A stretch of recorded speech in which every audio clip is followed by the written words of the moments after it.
Last Friday, pinag-usapan natin yung lahat ng chapter ng 1 Timothy. Sulat ng isang pastor sa kapwa pastor.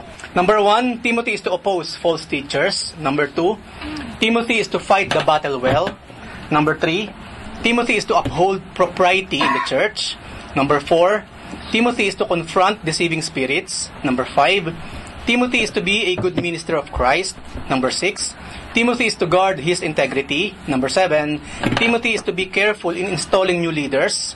Number 8, Timothy is to take care of his physical body. Number 9, Timothy is to avoid the love of money.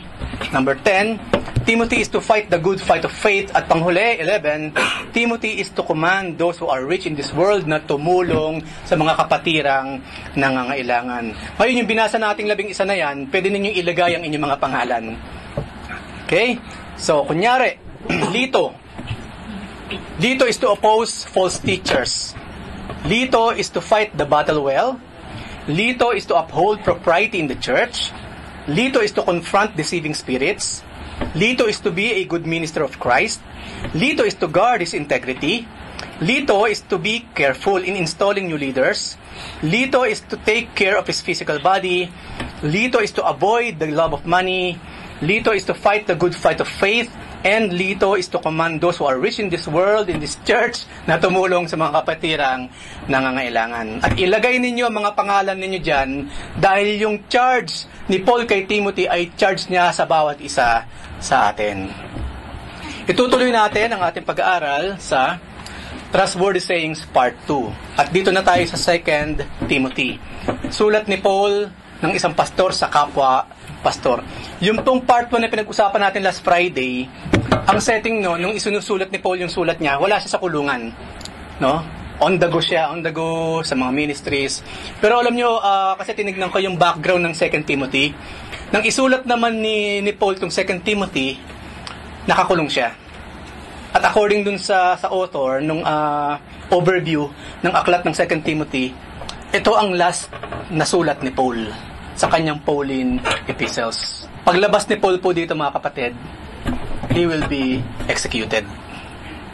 So imagine, makaka-receive ka ng sulat sa isang tao and that will be the last letter ever na pwede niya ibigay sa'yo. Imagine, makarinig ka ng advices mula sa isang tao na that will be the last advice na ibibigay niya sa'yo ever. Because that person will die. Or kukunin na ng Panginoon sooner or later.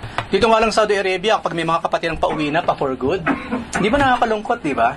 Remembers Kuya Arnel, nung Wednesday Bible Study yata yun, di ba? Tayo. Umiyak yung kapatid kasi he will definitely miss the church. At karamihan talaga ng mga kapatirang nawala na sa piling natin, they missed, no? This group, the specific brethren na ito. At of course, nag-iiwan sila ng mga ginintuang mga salita, mga advices. Kuya Danny, di ba? Nung last day ni Kuya Danny, ganun din, nagbigay siya ng mga advices. At kahit papaano, nakakalungkot siyempre. And yet, ang kaibahan nga ng mga kapatid na ito, pupunta sila ng Canada, pupunta sila ng Pilipinas, and life will go on. But this time po kay Paul, hindi. This will be it. The last letter ever ng isang pastor sa kapwa niya, pastor. And that's it. Wala na silang maririnig muli sa kapatid na ito. Nung binabasa ko yung background, yung kwento habang sinusulat, sa isang banda pa nakakalungkot kung isipin mo eh. Yung bang iisip ko, siguro napaka-down ng emotion ni Paul habang nakasulat. Kasi nakakulong siya by that time. Na kahit papaano habang binabasa ng mga kapatid yung sulat na ito sa 2 Timothy, medyo mababa rin yung napaka-emotional din ng mga kapatid. Because they know this is it.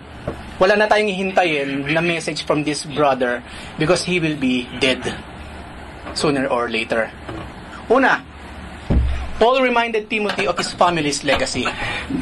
2 Timothy 1:3-7, I thank God whom I serve, as did my ancestors, with a clear conscience, as I remember you, Timothy, constantly in my prayers, night and day. Ganun niya kamahal ang batang ito. As I remember your tears, no? Kasi bata pa kasi yung kapatid nakakaranas siya ng mga pighati sa paninilbihan sa Panginoon. I remember you constantly tuloy. I remember your tears. I long to see you, that I may be filled with joy. Look at this. Nakakulong si Paul. Nakakulong siya. And he knew, paglabas niya, diretso na siya ng execution. So he really missed this brother. He really missed this brother. I long to see you, that I may be filled with joy. I am reminded of your sincere faith, Timothy. A faith that dwells first in your grandmother Lois and your mother Eunice, and now I am sure dwells in you as well. Ang ganda ng pamana, no? Ito yung tunay na pamana. Ito yung tunay na kayamanan na pwede mo ipamana sa mga anak mo. Pananampalataya kay Jesus. At yun ang kagandaan ni Lois nung lola, yun ang kagandaan ni Eunice nung nanay, ipinasa kay Timothy. Yun ang tunay na tanging yaman, mga kapatid. Tanging yaman, yan yun. Ano pa ba naman yung pwede mong highest possession or treasure na pwede mong ipasa sa iyong mga anak, kundi yung pananampalataya sa ating Panginoon. For this reason, I remind you to fan into flame the gift of God. Paypayan mo yung ningas, no? Para maging flame. Which is yung gift ng ating Panginoon, which is in you, through the laying on of my hands. Si Paul mismo, personally, ang nagpatong ng kamay sa batang ito. For God gave us a spirit not of fear, but of power and love and self-control. Nakikita kasi ni Paul kay Brother Timothy, na dahil nga sa kanyang kalagayan, dahil dun sa malaking responsibility ipapataw sa kanya, at the same time, maraming mga distractions around, mapa-unbelievers man or believers, maraming disruptions, nagdi-distract kay Timothy. Sabi niya, maaaring kinakikita niya sa Timothy ng sign na natatakot ang bata, nagugulumihanan. To the point nga, sa Timothy, sa unang Timoteo, nahirapan siyang tumunaw ng kanyang pagkain. At ganun ang karanasan natin kapag tayo masyado excited or takot, hindi ka matunawan sa takot. Right? At nangyari yan sa ating kapatid. Kaya ang sabi niya, Timothy, huwag kang matakot. Huwag kang mawalan ng power, ng energy. Okay? Kasi ang binibigay sa atin ng Panginoon, binigay sa atin, hindi ganyan, hindi spirit of fear. Kundi power and love and self-control. Mahalaga yung pagpapasa ng knowledge about Christ, especially sa ating mga anak. Alam natin yan sa Book of Proverbs. At paboritong version ni Kuya Chris. Ano nga ba ulit yung Kuya Chris? Train a child in the way he should go, and when you get old, you will not depart. Ayan. Ituro mo sa bata, malit pa lamang, yung katotohanan, yung salita ng Diyos. At kapag lumaki yan, hindi na siya aalis dyan. That is our failure. One way or the other. Walang masamang pag-aralin natin mga bata sa mga universities. That's good. Yun ang gusto natin, makatapos sila. Pero huwag mong kalilimutan ito. Because this is the wisdom from above. Ano sinabi sa Book of James? There are two kinds of wisdom. Wisdom which is from above, from God Himself, at wisdom which is from here below. Ang problema, kapag yung bata, tumigil na lamang siya sa mga wisdom which is here below, he will be what? Ano sinabi sa aklat ng James? Magiging siya, sensual.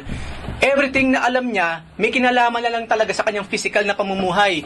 5 senses. Magiging emotional, kaya nga sensual Ginagamit mo lang yung 5 senses mo. Kapos yan, kapatid.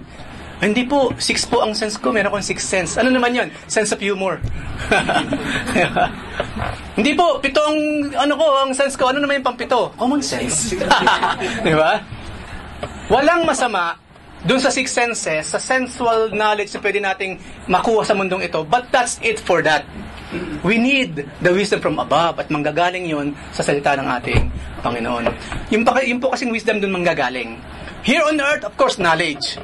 How to do this and how to do that. But yung wisdom, how will you apply that righteously sa buhay mo? Yung kasi yung wisdom yung knowledge, that's good. Pero kung yung knowledge mo, hindi mo kaya i-apply sa pang-araw-araw mo pamumuhay, that's nothing, right? So you will need wisdom. Yung wisdom ngayon na magtuturo sa'yo how to apply those knowledge sa pang-araw-araw mong pamumuhay. Hindi lamang yon. 2 Timothy 1:13 and 14, Timothy must retain sound doctrine. Ito kasi ang isa sa hindi fear, kundi sa concern ni Paul. At concern din natin lahat dapat. Yung pagre-retain ng sound doctrine o nung tamang doktrina.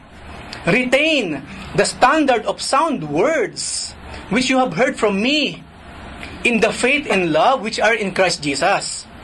Guard through the Holy Spirit who dwells in us the treasure which has been entrusted to you. At malinaw po sa pag-uusap nilang ito, sa sinasabi ni Paul, kung ano yung treasure.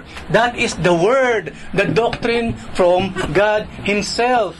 According sa marami natin mga pag-aaral, especially yung Wednesday, yung love, hindi ka talaga hindi mo talaga maintindihan, mai-express yung tunay na love kung hindi mo alam ang salita ng Diyos.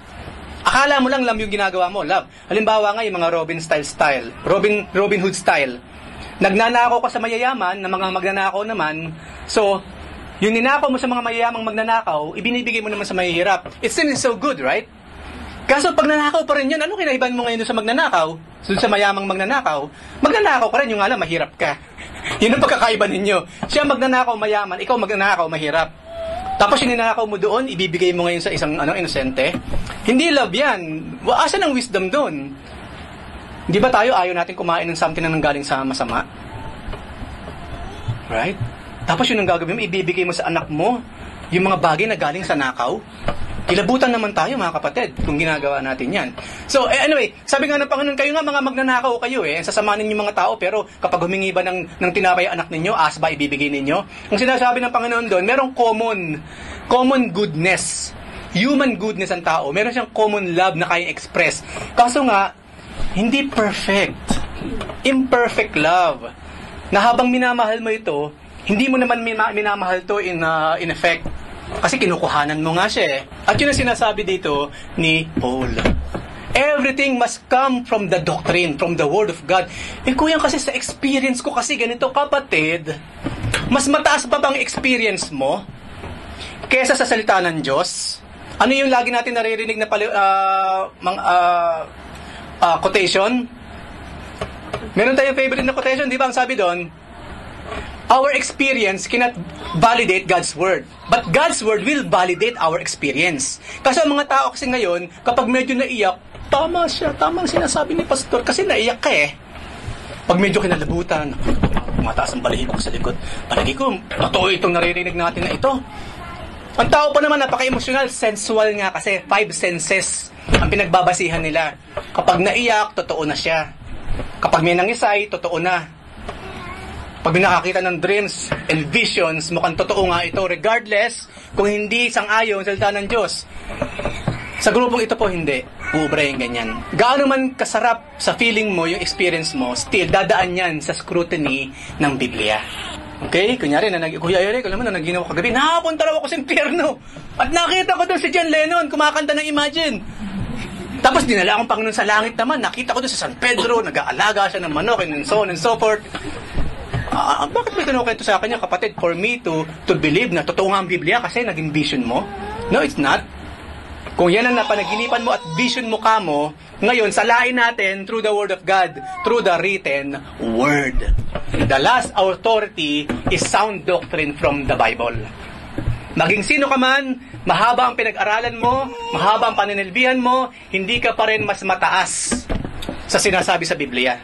All of us, laging Word of God muna. Then, Lord, ito po ang experiences ko, pakisala nga po sa inyong doktrina. Kaya nga sabi ni Paul, retain it. Huwag mong hayaan maging emosyonal ang simbahan. Maging experience-based. Hindi po experience-based ang simbahan. Word-based, doctrine-based na galing sa ating Panginoon. At yung experience, susunod na lamang doon.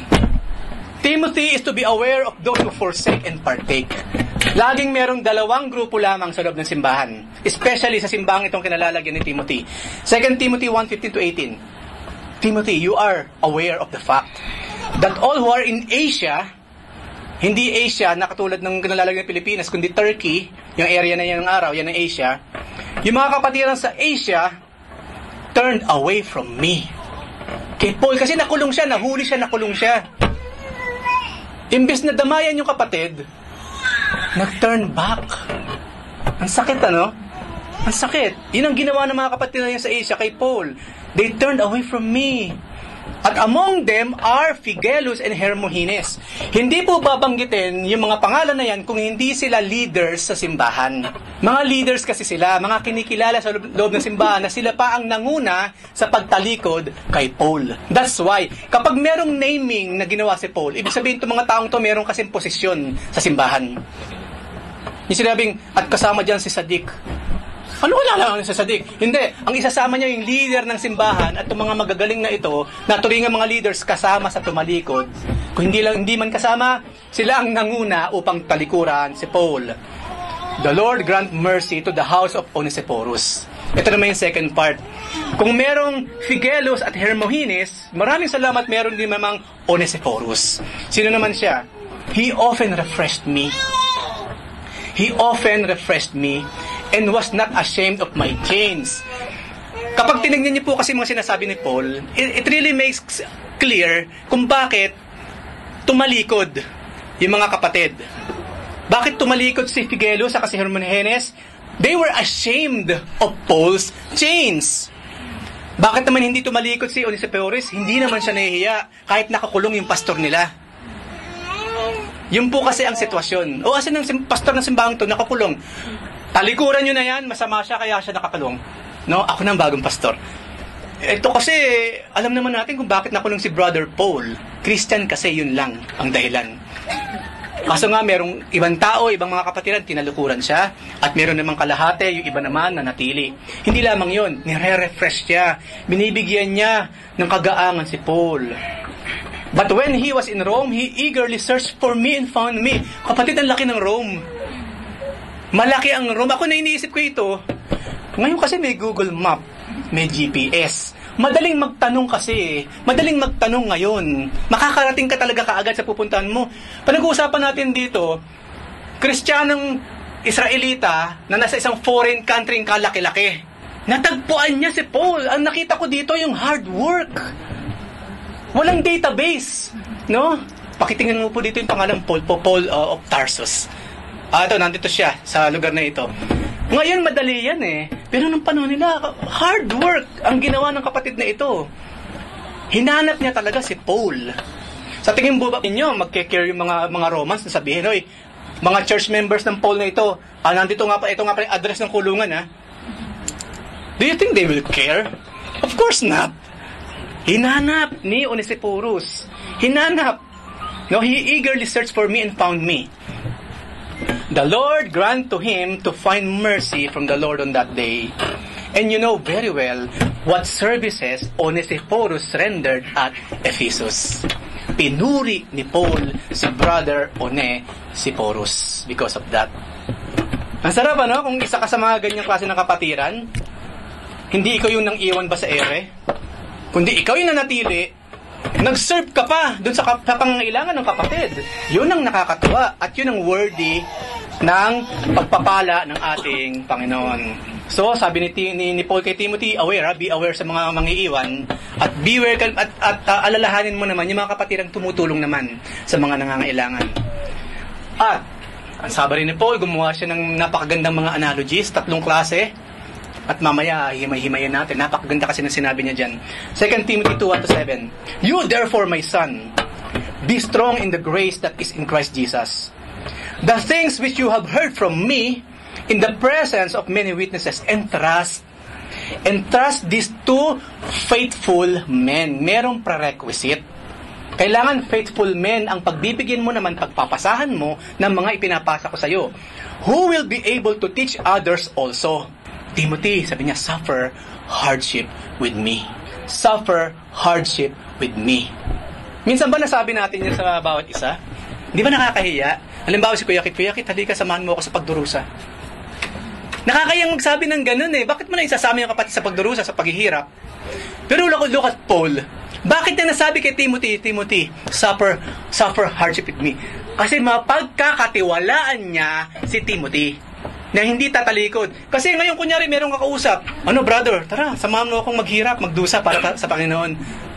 Sinong kapatid ang pwede mong lapitan ng gano'n? Nasasabihin mo, magdusa ka kasama ko for the Lord.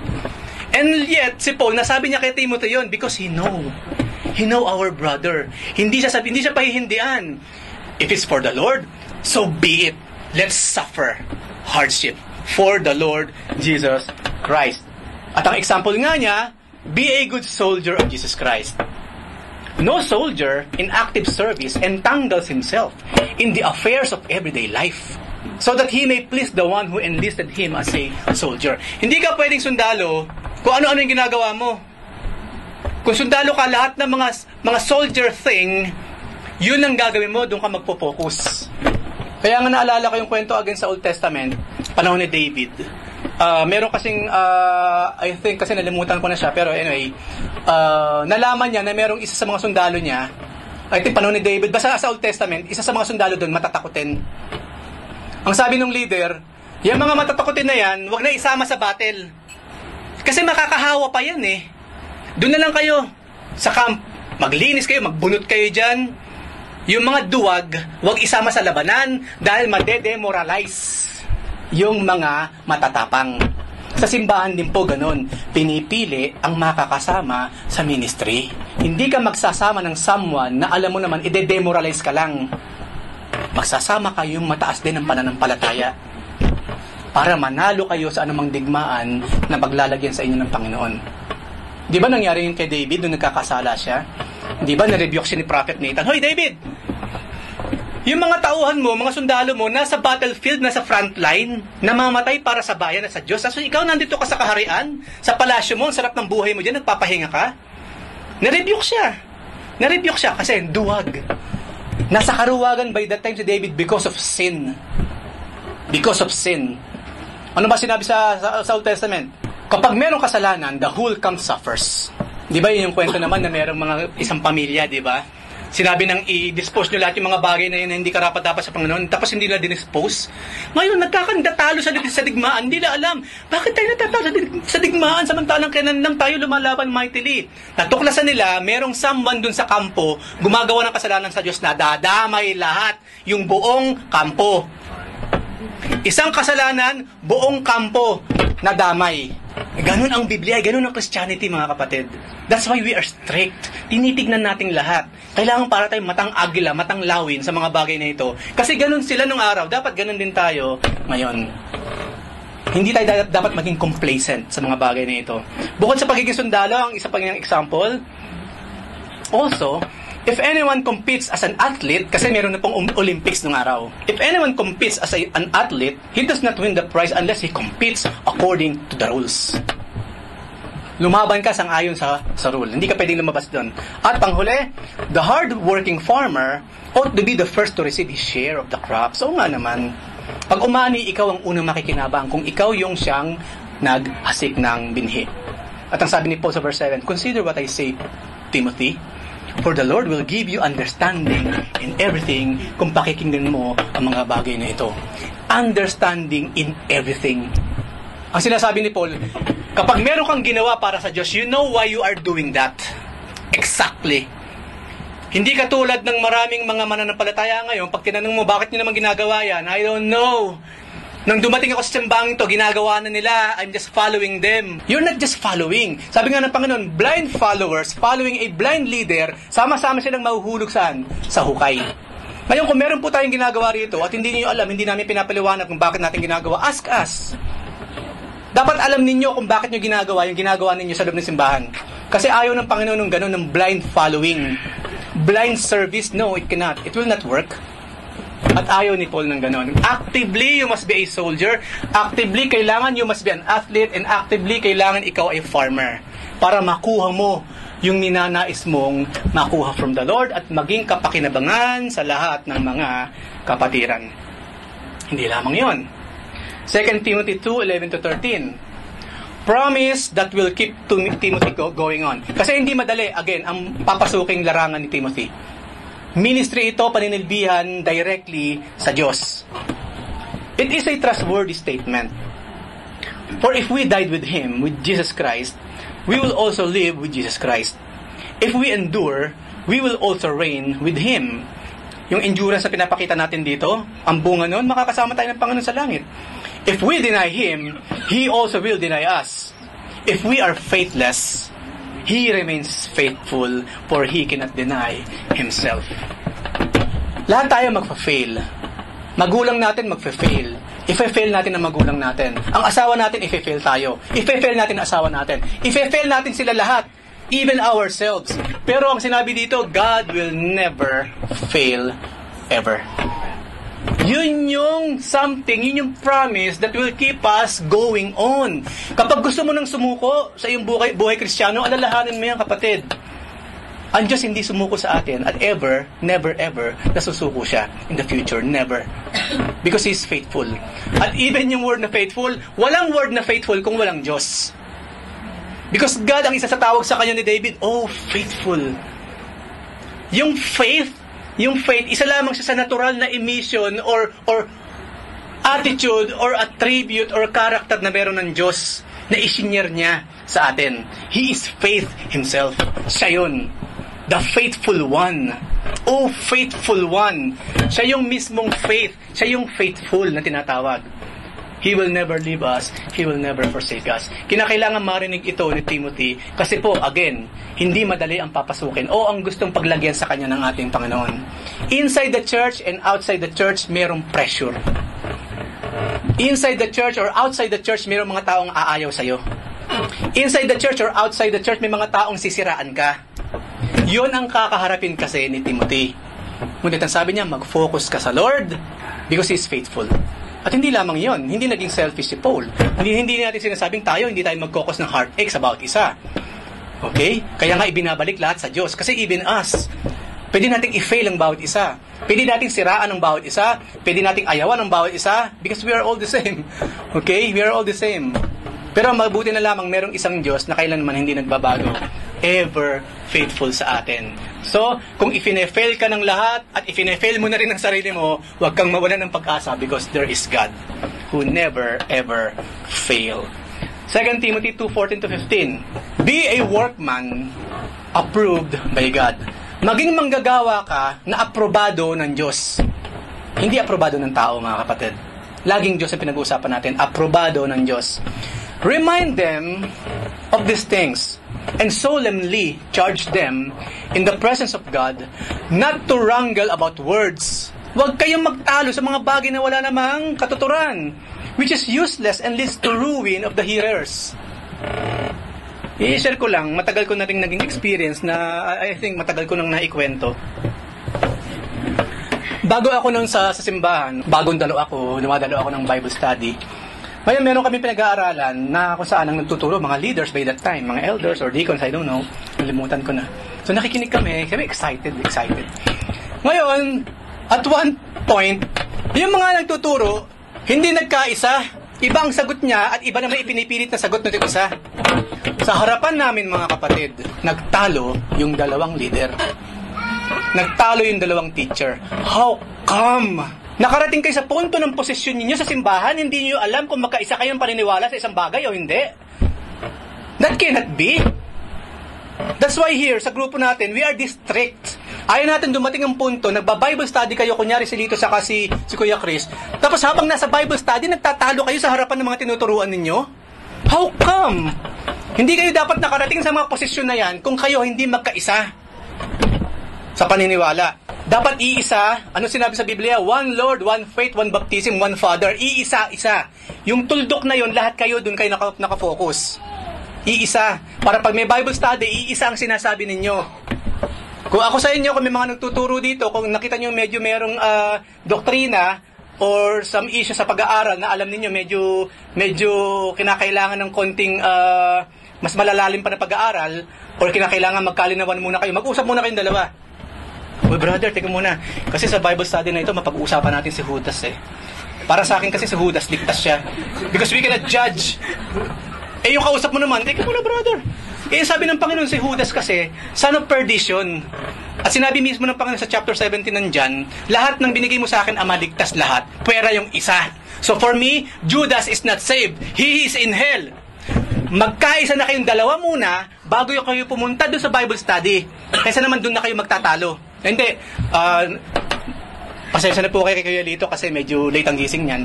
Ligtas po si Judas, mga kapatid. Tapos ito si Lito. Mga kapatid, may kape ako. Yung antok ko po wala na. Kaso yung pong kapatid natin mukhang pagod. No? Hindi po ligtas si Judas. Ano mangyayari sa mga kapatiran? Babalik pa ba yung mga yan? Eh, pampira itong simbahan na to. Lalo lang akong ginulo. Yung mga tinuruan ngayon, umuwi ng bahay, hindi matulog. Ligtas ba si Judas o hindi? Lalo ako nagkuluhan. Mga burn against na to. Lalong ginulo ang buhay ko, nananahimik ako sa issue na ito, biglang ginulo. Personal experience.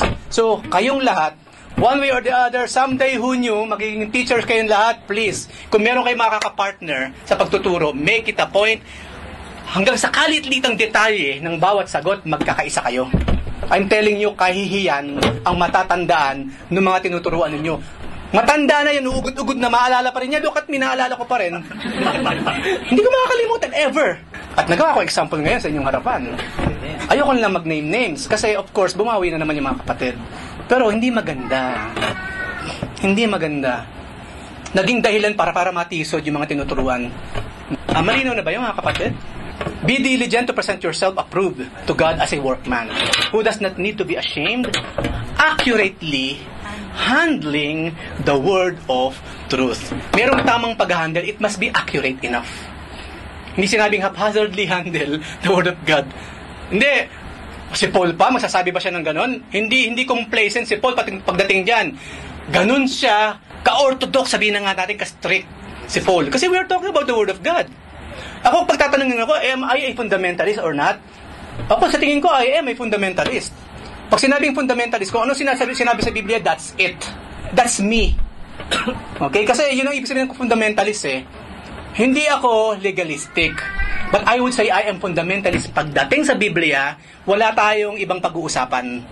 Kung ayaw mo, wag mo. But this is the word of God. Dito ako, kapatid, maging sino ka man.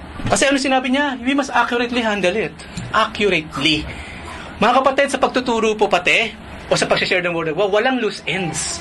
Lahat ng issue sa buhay, spiritual man o physical, sinagot ng Biblia. Gumawa na naman ng example si Paul ng napakagandang analogy kay Timothy para madali niya maintindihan. Alam mo, Timothy, in a large house, there are not only gold and silver vessels, but also vessels of wood, of earthenware, and some to honor, and some to dishonor ng mga gamit. Therefore, if anyone cleanses himself from these things sa karumihan, he will be a vessel of honor, sanctified, useful to the master, prepared for every good work. Now, kung gusto mo maging vessel of honor, Timothy, ito ang gawin mo kasi bata ka pa, right? Flee from youthful lusts and pursue righteousness, faith, love, and peace with those who call on the Lord from a pure heart. Ito ang dilema nating mga kabataan. Right? Mga bata pa naman tayo lahat, di ba? Youthful lust. Lahat po tayo nariyan, mga kapatid. Youthful lust. Yun yung mga makalaman ng mga pagnanasa, mga desires. Sino ba naman sa atin hindi nakakaramdam ng ganon? Of course! Lahat tayo, mga kapatid. Ang sinasabi lamang ni Paul, pilitin mo, gawin mo ang lahat upang ikaw ay makatakas, makalayo sa mga bagay na yan. Yes, taglay natin yung youthful lust sa mga katawang ito. Habang tayo nasa katawang ito, nasa physical body, we will feel that. Yun yung dilema ni Paul. Sabi niya, yung mga gusto kong gawin, hindi ko magawa. Yung hindi ko dapat gawin, yun ang nagagawa ko. Youthful lust. Kunyari, nakadyan sa Timothy, nagtuturo sila, tapos patingin. Siyempre nakikita ng kalaban yun. Aha! Di ba? Yun ang pala kahinaan ng Timothy na ito. Konting kilig or what? Siyempre walang gagawin ng kalaban kundi mag-capitalize doon. Maglalapit na maraming sisters. Kung ayaw, brothers naman or what? Ganun ang kalaban eh. Di ba? Kasi hindi naman nakakapagbasa ng puso't isipan si Satanas, di ba, yung mga demonyo? Tinitingnan niya yung action mo eh. Ayaw niya kay sister, siguro iba gusto nito. Di ba? Nanguhula, ganun ang kalaban. Hindi po siya all-knowing. Diyos lang nakakabasa ng puso't isipan, mga kapatid. Ang kalaban po hindi. Kaya nga po sinabi sa Biblia, mag-ingat tayo sa mga lumalabas sa bibig natin. Kasi yun lang ang naririnig nila eh. Magsusulit tayo dun sa Diyos. Pangalawa, yun ang naririnig ng kalaban. No? Kahit mag-isa ka lang, at puro panunungayaw ang ginagawa mo against someone, alam ng kalaban yun, galit ka pala sa taong to, Wala siyang gagawin, kundi lagi kang, bigyan ng sakit ng ulo o bulungan ng mga bagay na masasama against that person. Ganun kahusay ang kalaban. Accuser nga ang ibig sabihin ng Satan. So ngayon ang tanong, naalala ko noon kay Kuya Danny sa mga Bible study, kung papipiliin ka sa lahat ng mga gamit na meron sa loob ng isang bahay, anong gamit ang gusto mo maging ikaw? Iba, ako po gusto ko maging tabo. Bakit naman, sister? Hindi ba pag naliligo nakakapag-refresh, Ay, ikaw naman, brother, gusto ko maging sandok, brother. Kasi hindi ka makakunan kapag walang sandok. Iba, gusto maging palayok. Iba, toothpick naman yun. Anything na nasa loob ng bahay. Pero ang point, maging useful ka sa Lord for the glory of our God. Ngayon, bakit sinasabi ni Paul kay Timothy ang mga bagay na ito? Because, simple lamang, difficult times ahead. Isipin mo, mapopromote ka na rin lang, hindi pa sa mga good times. Kasi tayo, kaya gusto natin mapromote higher salary, mas mataas ang esteem sa'yo ng mga tao, napaka-favor sa'yo, favorable. Si Timothy, hindi. Yung kanyang promotion, ang kapalit, difficult times. Sabi niya kay Timothy, realize this, that in the last days, difficult times will come. That's why sinasabihan kita ng ganyan, Timothy, because we must have the future in our head. Na the end will come. Tayong mga Kristiyano, sabi sa aklat ng Thessalonians, we must think about the rapture each and every time. Kailangan po yung rapture, yung huling panahon, laging laman ng puso't isipan natin each and every day because you do not know kung ngayon na yun. Yung rapture, yung resurrection from the dead, yung second coming ni Jesus Christ, even tong mga bagay na ito, yung mga pag-uusapan natin ngayon, dapat po yan laging laman ng puso't isipan ng mga Kristiyano because they will help you have a good perspective in life. Lagi mo i-relate kasi, alam mo, magbabalik uli ang Panginoon. At sabi niya, hindi niyo mo alam kung kailan siya magbabalik. So, ano gagawin mo ngayon? Lagi kang maingat sa pamumuhay, right? Ang sinabi sa Biblia, may langit at mayroong impyerno. Ngayon, nalaman mo ang impyerno pala ganito, ang langit ganon. Lahat gagawin mo for you to be worthy of heaven. Ganun kahalaga itong mga bagay na ito, yung mga sinasabi sa Biblia. It will help us. Kumbaga, merong nag-guide sa'yo. Na bago ka merong decision na gawin or anything, plans, merong word of God na bumubulong-bulong sa'yo na nag-guide sa iyong decision making for every day. Na kapag meron ka gagawin, meron kayong kinalaman ito sa kaharian ng Panginoon o para sa akin lang. Kasi supposedly ganoon ang Kristiyano. Lagi may kinalaman sa kingdom living, sa kaharian ng Diyos, yung buhay mo. Because why? You're a Christian. You are a royal priesthood, a holy nation, God's own peculiar people. At bukod doon, sabi niya, Timothy, alalahanin mo sa mga huling panahon, men will be lovers of self, narcissistic, egoistic, I, me, myself. Darating yan, Timothy. They will be lovers of money, boastful, arrogant, revilers, disobedient to parents, ungrateful, unholy, unloving, irreconcilable, malicious gossips, without self-control, brutal, haters of good, treacherous, reckless, conceited, lovers of pleasure rather than lovers of God, holding to a form of godliness. Mukhang kabanal-banal na ganyan. Pero yung pala, kung ano-ano ginagawa, kung ano-ano yung nasa isip, yung sinasabi niya, although they have denied its power, avoid such men as this. For among them are those who enter into households and captivate weak women, weighed down with sins, led on by various impulses. At ang kanilang common denominator, always learning but never able to come to the knowledge of the truth. Nag-aaral, tumatalino sa mga maraming bagay, pero yung katotohanan hindi nila makuha. Ano mga kapatid, yung katotohanan po, ibinibigay ng Diyos yan. Kasi anong standard ng Panginoon? Sabi ng mga apostol, Lord, bakit po ba gamit pa kayo ng parables? Hindi ko naman maintindihan ng mga tayo sinasabi ninyo. Ano sabi ni Jesus Christ? Kaya nga ako gumagamit ng parable para nga hindi nila maintindihan. Kasi meron talagang tao, specific group of people, specific hearts and ears na gusto ng Panginoon na maintindihan yung sinasabi niya. If you are not for that, you will not understand ever. Hindi mo maintindihan ang katotohanan unless loobin ng Panginoon, maintindihan mo siya. Hindi ako nagsabi, ang Lord. Kaya nga sabi ng Panginoon, kung may iba to sa baboy yung perlas o sa aso. Kasi matalino siya eh. Dapat ganun din tayo. I know, maaaring minsan, gusto natin mag-share ng Word of God. Pero be wise. Kung sino yung gusto mong sharean. So, difficult times ahead. That's why, kung sinasabi ni Paul yan kay Timothy ng mga panahon na yan, how much more sa panahon natin ngayon? I believe that you believe na yan ngayon ang mundong ginagalawa natin. Brutality ba pinag-usapan natin? Sa nangyayari sa paligid natin ngayon, even the word brutal is not enough. Hindi natin alam ano pa mangyayari sa mga susunod mga araw. Ano pang brutality ang makikita natin. And yet, yes, it's happening around us. Hindi lamang yon. Timothy, bantayan mo yung tinatawag na false against the truth. Laging magka-against yan. Evil men and impostors, mga impostor na tinatawag, evil men and impostors will proceed from bad to worse. They will never get better. Bad to worse. Deceiving and being deceived. You, however, Timothy, continue in the things. Kung ayaw mong ma-deceive ka, at since deceive ka na, lahat ng sinasabi mo, nakakapag-deceive din. Kung ayaw mo magkaganyan, Timothy, continue in the things you have learned and become convinced of. Knowing from whom you have learned from them. And that is from Paul and, of course, ultimately from God. And that from childhood, you have known the sacred writings. Napakabuti ni Lois, napakabuti ni Eunice, which are able to give the wisdom that leads to salvation through faith, which is in Christ Jesus. At doon ngayon papasok, yung paborito natin, 2 Timothy 3:16. All Scripture is inspired by God and profitable for teaching, reproof, correction, training in righteousness. Bakit naman, Brother Paul? So that you, the man of God, may be adequate, equipped for every good work. Sa sinabi ni Paul, para saan daw yung Word of God? For good work. Kaya nga hindi pwedeng marami ka nang alam sa salita ng Diyos tapos wala kang ginagawa para sa Diyos. Hindi siya nagja-jibe. Supposedly, according sa sinabi ni Paul, kapag hitik ka na sa Word of God, then you are equipped na for every good work for the Lord.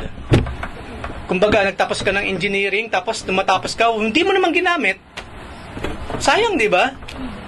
Yun yung fact of life, pinatapos mo ng pag-aaral, tapos nung matapos naman, wala lang, nasa bahay siya, nagpa-Facebook maghapon, pag mahina internet, magreklamo pa. Ina-expect natin, pag nakatapos yung mga anak natin, pag yung pinag-aralan nila, gagamitin nila, pues, ganun din ang Word of God.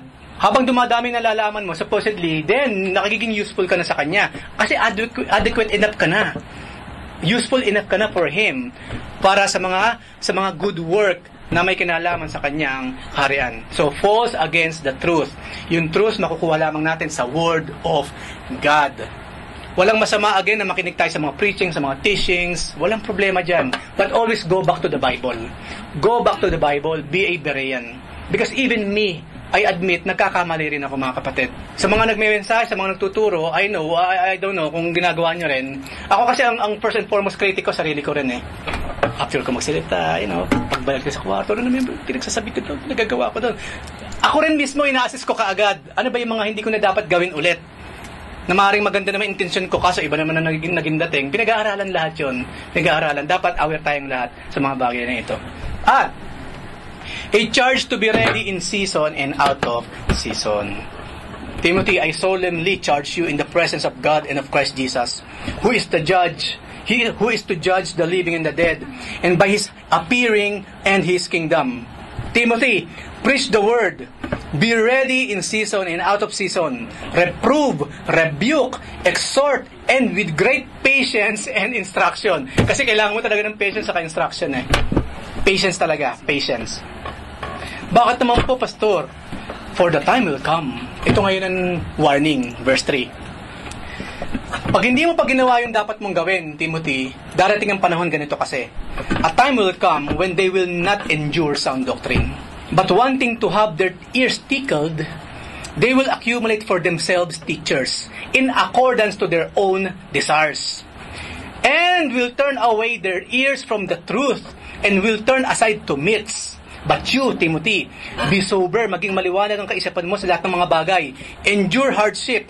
Do the work of an evangelist. Fulfill your ministry.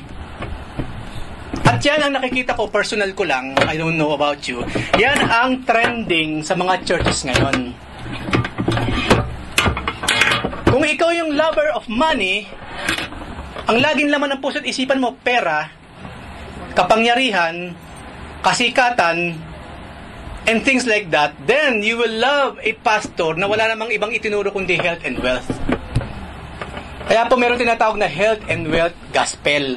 Ito yung klase ng mga preaching and teachings, mga simbahan, walang itinuro every Sunday, yayaman kayo. No? Gawin ninyong 20% ang tithes. Ibabalik yun sa inyo ng Panginoon. Ano pa sinasabi nila? Walang Kristiyanong may sakit. No? Ayaw ng Panginoon na magkaroon ng sakit ang Kristiyano. Saan mo nabasa sa Biblia yun? Mag-iingat kayo sa mga ganyang klase ng preachers na ipinapangako na ang lupa, heaven na siya. Kasi kung para sa iyo ang lupa, heaven na, wala ka nang pupuntahan. Baka iba nang pupuntahan mo sa ibaba. Beware of this kind of preachers and pastors. Mga health and wealth na mga preachers. Na laging sinasabi, hindi, ang kalooban ng Panginoon, lahat ng Kristiyano mayaman, lahat ng Kristiyano may pera, lahat ng Kristiyano walang sakit. Ang tunay na Kristiyano malusog. Mag-iingat ka na. Hindi na ang Diyos ang nagsasalita, kundi ang kalaban. Walang pinangakong ganyan si Jesus. Kasi kung nangako ang Panginoon na lahat ng susunod sa Kanya yayaman, ano nangyari kay Paul? Mga nangamatay yun ng mga walang pera. May pinangako bang ganun ng Panginoon, mga anak? Follow me and you will be rich. Follow me, hindi ka na magkakasakit ever. Goodbye flu! Sinabi ng Panginoon yun, Jad? Na kapag naging Kristiyano ka, hindi ka na magkaka-flu ever? Tell me, pinangako ba ng Panginoon na kapag sumunod tayo sa Kanya, no more heartaches ever? Lahat ng ligawan mo, sasagutin ka. May pinangako bang ganun ng Panginoon? Wala. Pero yan ang maririnig mong pinapangako ng mga magagaling ng mga pastor ngayon. Ang isa pang napaka-tricky na narinig ko mula sa isang sikat na pastor. Of course, alam naman natin kasabihan, di ba? Come as you are sa ating Panginoon. That's right. Maging sino ka man, maging si Magdalena ka man, o si Zaccheo ka man, maging si Pedro ka man, come as you are to the Lord, and the Lord will change you, right? That is right. Sila kasi merong twist. Maging sino ka man, lumapit ka sa Panginoon, even though you remain as you are, God will love you. Napaka-dangerous teaching, halimbawa, paano kung ako prostitute? Ito, ako ngayon nakikinig ng preaching and teaching niya. At sinasabi nung nagsasabi, maging sino ka man, mahal ka ng Panginoon, manatili ka sa iyong kilalalagyan. Ang sarap, di ba? Yung macho dancer ako, pwede ko pa rin gawin yung maging macho dancer. I mean, Christian na, macho dancer pa. Christian na, prostitute pa. Christian na, magnanakaw pa. Ang sarap ng buhay, right? This is the real religion. Yan ang tinuturo ng mundo ngayon. Beware. Beware. Ano sinabi sa Aklat ng Revelation sa pinag-aralan natin? Yung pong false prophet, kapag tinignan mo siya, mukha siyang tupa. Pero pag nasalitaan na raw yung lumalabas sa bibig niya, salita ng dragon. At ganyan ang maraming preachers and teachers nowadays. Mga mukhang anghel. Talagang, balahibo ng tupa talagang suot niya para mukha siyang... Pero, wolf naman yun nasa loob. Mag-iingat tayo, mga kapatid. Ang daming ganyan. Especially na mauso ang YouTube, ang social media. Huwag kayong basta like ng like. Huwag kayong basta pakinggan yung maigi. At mas maganda yung mismong pinakapuso ng doktrina ng taong yan, alamin ninyo. Or else, hindi mo alam, patungo ka sa hukay, masaya ka pa. Hindi tayo blind followers. We are wise followers ng ating Lord. So mag-iingat tayo. That's why we must fulfill our ministry. Mag-aral, magkaroon ng wisdom from the Lord at i-share mo. Kasi darating talaga ang time, wala na, hindi na sila makikinig. O sige, sasama ko sa church nyo. Kaya lang, magkano ba tithes dyan? 10%. Ay, hindi nadalawang ko, 5% lang ang tithes eh. Bakit pa ako lilipat dyan? Mag-iingat tayo. Ang sangkatibay, ang dami-dami mong makikita. Especially sa internet. So, beware. Matatapos na po tayo. Beware of the deserters. Yung mga mangiiwan. Naalala ninyo, pinag-aralan natin si Mark, yung sumulat ng Book of Mark. Bago siya naging great Mark, na tagasulat ng Book of Mark, nang iiwan yun, iniwan si Paul. Kaya galit na galit si Paul. Kaya ito si Paul tuloy, saka si Barnabas nag-away, naghiwalay because of Mark. Kasi si Mark kasi, pinsan or kamag-anakan ni Barnabas. Ang sabi ni Barnabas kay Paul, tara, lakad tayo sa ating susunod na missionary journey. Sama natin si Mark, yung kamag-anak ko. Ano sinabi ni Paul? Hindi. Si Mark, iniwan tayo niyan minsan sa gawain. Nasa kasagsagan ng gawain, iniwan tayo niyang Mark na yan. No way, hindi siya pwedeng sumama. Nagtalo yung dalawa, diba? Si Paul saka si Barnabas nagtalo to the point naghiwalay sila ng landas because of Mark. Yung po ang ibubunga kapag merong pasaway sa lahat ng simbahan. Hindi mo maiiwasan, may kakampi sa kanya at merong hindi naman kakampi. Mahahati ang congregation. Nangyari sa Biblia at mangyayari yan kung hindi tayo maingat. Basahin na nga natin sinabi ni Paul. Make every effort to come to me soon. Soon daw, mga madali, merong urgency.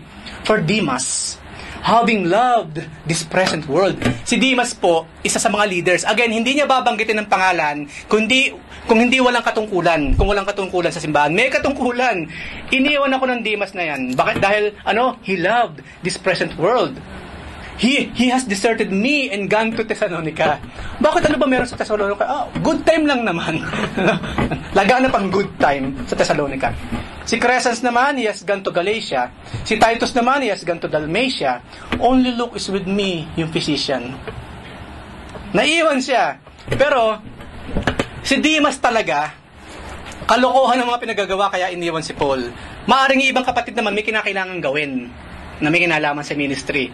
Pero talaga sininggle out niya itong si Demas. Ngayon, naiwan na lang sa akin. Sabi niya si Lucas. Pick up Mark. Si Mark nakabalik na siya. By this time, nakabalik na siya. Mula sa pagiging mangiiwan, naging stayer na siya. Naging useful sa Lord. Pick up Mark, sabi niya. And bring him with you.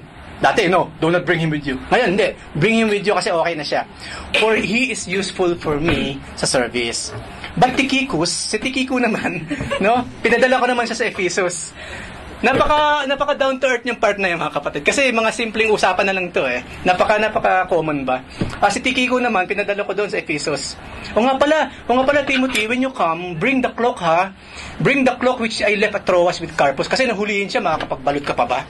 Hindi, siyempre. Pag dumating yung mga mutawa, Tigigas! Paayusin mo pa. Tapos mag-a-update ka muna. Hinuhuli ng mutawa now. Hindi, wala. Dadamputin ka niyan. Kaya si Paul po, marami siyang naiwan. At ito ngayon yung mga common na mga gustong mangyari ni Paul. Sabi niya, pag pumunta ka nga pa rin dito, pakidala mo naman yung cloak ko which I left at Troas with Carpus. Isa namang kapatiran. Hindi lamang yon, yung mga libro dalin mo rin. Especially yung mga parchments, dalin mo rin siya. At ito nga yung verse 14. For out of the biglang, ito na naman si Paul. Naalala niya siguro, Alexander the coppersmith did me much harm. Yung Alexander na yan. Ginawan ako ng todo-todong kasamaan. The Lord will repay him according to his deeds. Kaya nga sabi niya bandang huli, be on guard against him yourself. Mag-ingat ka, Timothy, dyan sa Alexander na yan. For he vigorously opposed our teaching. At pinag-uusapan natin, member ng simbahan. Kasi po kung hindi member ng simbahan, magkikare pa ba naman si Paul about them? Nasa loob ng simbahan, against sa teaching ni Paul, nakita ba ninyo kung gaano kalaking responsibility yung kakaharapin ni Timothy? Yes. Ibang usapan pa yung hahayo ka mag-share ng Word of God. And that is difficult enough. Aalis ka sa comfort ng simbahan, mag-share ka ng Word of God, hindi mo alam kung ano yung dadatnan mo doon along the way. Ibang usapan pa yung loob ng simbahan mismo. Kaysa ka magpunta, may problema. Yun yung sitwasyon. At yun mismo, si Paul, naranasan niya ang bagay na ito. So, kung makikita natin mga kapatid, napaka-perfect ba na naging buhay ni Paul sa earthly ministries niya? Hindi, di ba? Punong-puno ng heartaches. Punong-puno ng problema. At to top that all, yung pinaka-icing ng kanyang kinakaharap, he will be dead sooner and later. He will be dead. Kaya pa man, bakit si Paul ganun na lamang siya? Kaya ang sabi niya sa aklat ng Philippians, na ito pa rin ang desire ko. Even though alam niya mamamatay na siya. Kaya kung mapapansin niyo yung aklat ng Philippians, nakakulong siya at nararamdaman niya mamamatay na rin siya noon. Wala siyang sinabi, kundi sabi niya sa unang part pa lang, for me, to live is Christ and to die is gain. Mga kamatayan ang pinag-uusapan. Tapos bandang huli ng Philippians, ano sinabi ni Paul? Gain pa man, ito pa rin ang desire ng puso ko. Mamamatay na yung tao. Grabe na yung revelation ng Panginoon sa kanya. Ang desire pa rin ni Paul, to know Him more. Wala sa ating gagraduate sa kaalaman sa Biblia, mga kapatid. Wala. Ang graduation po pag nandun na tayo sa sumulat ng Biblia. Ako personally, ang dami kong question na hindi masagot-sagot dito sa mundo. Pagdating natin sa langit, Lord, I have a question. Yung ating great rabbi, hindi ba masarap yung ganon? Si Judas po ba? Okay, fine. Kung talagang ayaw mo maniwala na si Judas na sa impyerno, pagdating mo sa langit, si Jesus Christ na tanungin mo. Right? Ako excited ako dun Kasi, pag nakasama natin ng Lord, it won't be boring, mga kapatid. That will be the greatest eternity ever. Kasi alam niyo ang gusto ng Lord, i-share ko lang. Kasi alam ng Lord, ang likhain niya si Eva at si Adan, especially si Adan nung simula, sa Hardin ng Eden, naglalakad sila magkasama sa paraiso, sa Eden. nagkukentuhan sila, nagkakantahan, Napaka-sweet ng Lord sa ni Adam at maging ni Eve nung hindi pa sila nagkakasala. Gusto kasi ng Panginoon ibalik yun, mga kapatid. That's why nangyayari lahat itong mga bagay na ito. God longs for that to happen again. Walang pinagkaiba sa mga magsing-ilog, di ba? Nagkaroon kayo pumupunta kayo sa Mega Mall, punta kayo sa Cubao, punta kayo sa Crossing or what. Biglang nagkalabuhan kayo, nagkahiwalay kayo, di ba? Pag napunta ka ng Cubao ngayon, naalala mo lagi, dito kami tumatawid lagi. Ito, natalisod nga sa dyan eh. Di ba, you long for that? Kumakain kayo sa Wendy's, punta kayong Crossing, dahil muna kayo National Bookstore. Di ba, you long for that? O, nung maliit tayo, naalala mo yung may mga eksenang nanunangkit ka pa ng alateres. Papanik ka, doon ka kakain, kahit kadumi-dumi ng alateres or what. You long for that, gusto mo mangyari ulit. Right? Ngayon, ang Lord kasi ganun siya. Even now, sa mga pagkakataong ito, kasi hindi pa nangyayari ulit yung hindi pa siya nagbabalik eh. Ang gusto ng Panginoon, bumalik yung eksena na yon. Walking through the garden with us. Nagkukwentuhan, mga question, Lord, habang naglalakad kayo habang naglalakad kayo sa langit, di ba? Nga pala, Lord, so let's go, balik na sa'yo. Right? Napaka-sweet. Kung isipin niyo yung eksena, yun ang gusto ng Lord. Yun ang gusto niya. That's why all of this is happening. Because si Paul, yun din ang gusto niya kasi mangyari.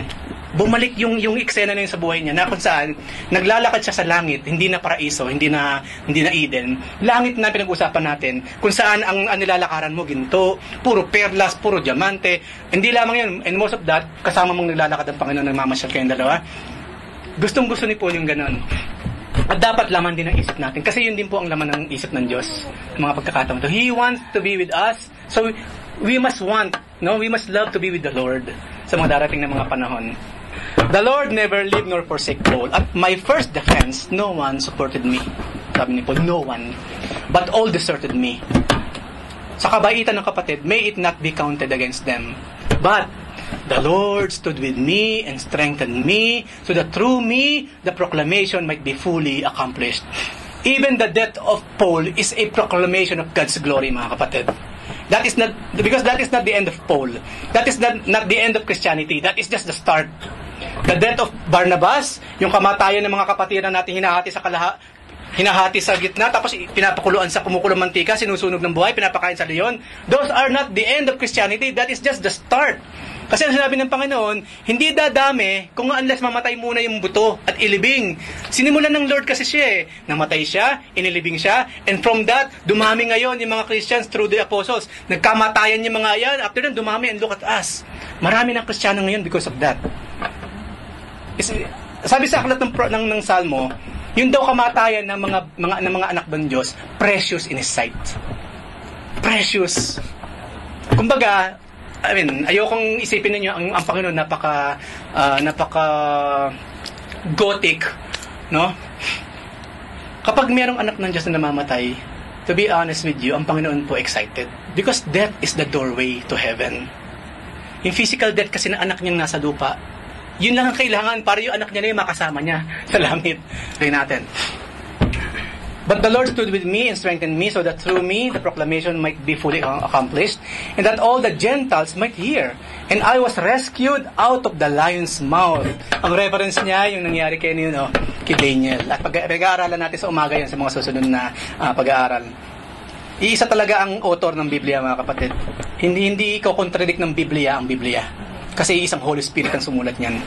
The Lord will rescue me from every evil deed, and will bring me safely to His heavenly kingdom. To Him be the glory forever and ever. Amen. The Lord will rescue me from every evil deed. Paglabas niya ng kulungan, He will be dead, He will be executed. Tingnan niya yung mga sinasabi ni Paul. Hindi niya kinoconsider na evil yung naghihintay na execution para sa kanya. No, it's not. Kasi nga again, sabi ni Paul, to die is gain. Ginagamit lang, kunyari, ito, ako yung berdugo. Patang mo ulam mo dyan. Tapos ito, okay, fine. Masayang-masaya pa si Paul. No? Hindi yung kinukurs niya yung berdugo, ikaw, impyerno punta mo. Sige, ikaw, impyerno punta mo dyan. Hindi. Ang tingin ni Paul sa berdugo, ginagamit lang ng Diyos for him to leave this earth. Nakuha niya yung gusto mong sabihin? Kaya no cursing ever. Ano man yung kapamaraanan ng pagkamatay ng isang Kristiyano, no cursing, walang sisihan. Walang sisihan. Kasi napakatamad nitong jeepney driver na ito. Kaya namatay ito yung... Hindi. Sa mata ng Diyos, yun ang way mo para umalis sa earth eh. Kaya isipin mo kung katulad ni Paul, alam mo, langit, pagising mo, langit ka. Magpapasalamat ka pa. Buti pala, tatamad-tamad yung driver. Di ba? Right? Napaka-positive. Even in the face of death, actually, winelcome pa nga ni Paul. He welcomed it. Wala tayong narinig sa Biblia nang sabi, at si Paul ay nakipagpambuno sa berdugo. Nagagawan sila ng palakol, or what? Wala. Ibinigay niya yung kanyang sarili na para siyang tupa. Like Jesus Christ. Di ba? Nung dinadala na siya sa slaughter, ang tupa kasi ganun eh. I-slaughter mo na, masaya pa siya eh. Napaka-inosente eh. Ang Lord kasi ganun din siya eh. Napaka-maamong tupa. Nakapako na, sinasaktan na, napaka-amo. Hopefully ganun din tayo mga kapatid. Ayokong maging morbid. Pero hopefully, pag dumating yung time na yon ng ating final exit sa mundong ito, hindi tayo maging rebellious sa Lord. We will embrace it. Because that is God's way for us to leave this earth at makasama na sa langit. So in conclusion po, we are soldiers. We fight the good fight of faith. We are athletes. We strive to finish the race. We are farmers. We work hard for that bountiful crop waiting in heaven. And hindi lamang yon, we are God's workmen. Kamanggagawa ng Diyos. We work the work of Him who called us. At panghuli po, we are vessels of honor. Bought by the blood of Christ because His Spirit dwells within us. So let's strive. Lahat tayo walang itsapwera. Let's strive to be an approved workman of God. Meron pong naghihintay na kalulatian para sa ating lahat. So mga kapatid, kung sa mga sandaling ito, maharap tayo sa anumang problema sa buhay, heartaches. Yun ang kahalagahan nung naririnig natin ng mga kwento ng buhay ng mga kapatid because it will help us. It will definitely help us. While we are here on this earth, yes, heartaches will abound. Napaka-temporary ng kaligayahan sa mundong ito mga kapatid. Napaka-temporary. Yung bang saya-saya mo ngayon, later in the day, bigla ka lang may problemang dumating. That is life here on earth, right? Nakakabitin. Puro pang bibitin. Okay na sana lahat. Okay na sana lahat. Sa love life nga, ganun din eh. Di ba? Oo lang hinihintay mo na eh. Eh, bigla may dumating na bago. Bakit kasi nagkahirap? Bakit wala na nag-iimbita ng bago sa simbahan na ito? Dumadami tuloy yung kompetisyon. Kung pwede lang eh. Ilan ba yung dadalhin mo rito, brother? Mga 5 sila eh. Puro mga barako to, mga single lahat. Yo, Chris, pwede ba next month na lang? Bakit naman? Kasi, ayaw mo, sagutin muna ako niyan. Kasi baka masungkit pa eh. Minsan kasi may mga ganong klase ng dilema eh. Bago na naman. Diba? Ang daming kompetisyon. Ang dahirap na nga makaharap ng boyfriend, girlfriend dito sa Saudi Arabia. Ito pa, dumami pang kompetisyon. Okay. Pinatawa ko lang kayo para,